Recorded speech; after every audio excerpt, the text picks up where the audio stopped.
I'm active as an entrepreneur in the short food supply chain. I worked with short food supply chain and developed them the last 15 years. So I learned a lot about short food supply chains, about community supported agriculture, and also how you can collaborate with farmers reaching out to their own market, because the current market isn't helping them.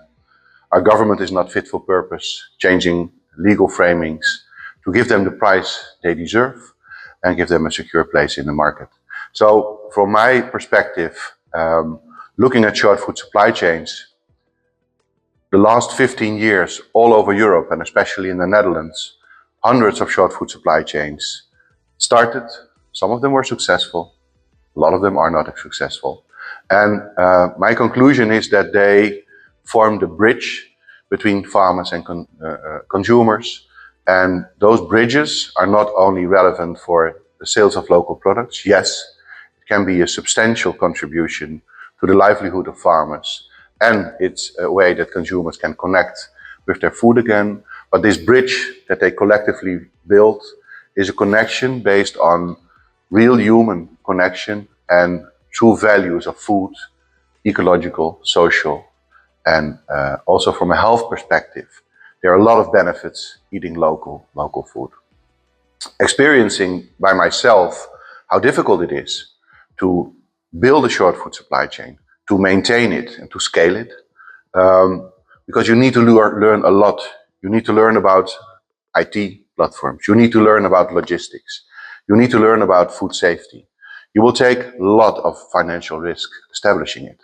And I think there's a big challenge here. How can we make sure, because our government isn't facilitating it, that these different short food supply chains organize themselves as a movement, learn from each other's lessons, and combine the different business cases to have a successful closing business case.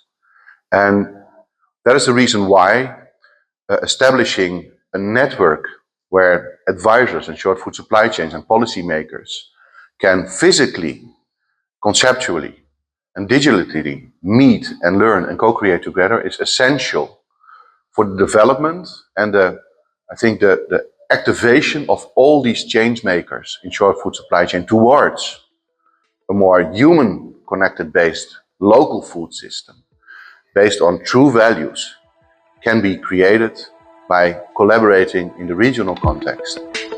Being one of the Living Lab managers of EU4Advice, where we bring these policymakers and advisors together with these practitioners to co-create, create networks together, have digital solutions together, look at the legal opportunities and challenges that they have, and also figure out, okay, and how can we get three things going? How can we get the true value underneath our feet, our soils, up onto a higher level, and pay the farmer for doing so? It's about ecosystem services. It's about creating your own marketplace.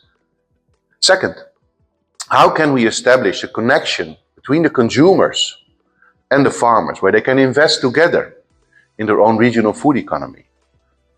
So one, farmers and pay them for the good work. Second, invite consumers and businesses to get involved and invest and participate in that process. And third, and I think that's an important one, show our policymakers the true value when farmers and consumers meet and create value together. And this is the purpose of our Living Lab, EU4Advice. We established 4 Living Labs, one in Amsterdam, one in Budapest, one in Spain, one in Dublin. We will bring together the policymakers, advisors, and networks and start the process of co-creation and cross-sectoral, cross-regional pollination. So I invite you to join. Become part of this movement, policymaker, advisor, practitioner. You're welcome.